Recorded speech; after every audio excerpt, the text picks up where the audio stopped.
আসন্ন জাতীয় সংসদ নির্বাচনে ইন্টেরিয়াম গভর্নমেন্ট ফেব্রুয়ারির প্রথমার্ধে ঘোষণা করেছেন। আমরা আশা করি আপনাদের এই নবনির্বাচিত কমিটি সকল পর্যায়ে জনগণের কাছে লেখার মাধ্যমে হোক জানিয়ে দিবেন দেশে যে একটা অর্থবহ নির্বাচন চেষ্টা করে যাচ্ছেন, সেটাকে সফলতার জন্য আপনাদেরও করণীয় আছে। সেই করণীয়টা হলো আপনারাও গ্রামে গঞ্জে মানুষকে বলতে হবে যে স্বৈরাচার পালিয়েছে, কিন্তু স্বৈরাচারের প্রেতাত্মারা এখনও বাংলাদেশে এই নির্বাচনকে ব্যাহত করার একটা হীন প্রচেষ্টা চালিয়ে গেছে।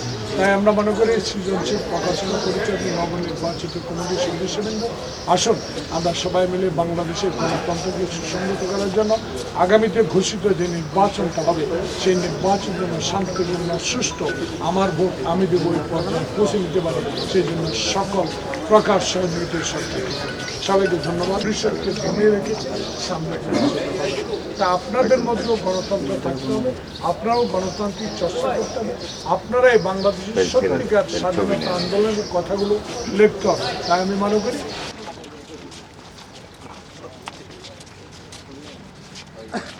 আপনি একটু ইয়েকে দিয়ে দিন তো সমর্থনী আসতেছে।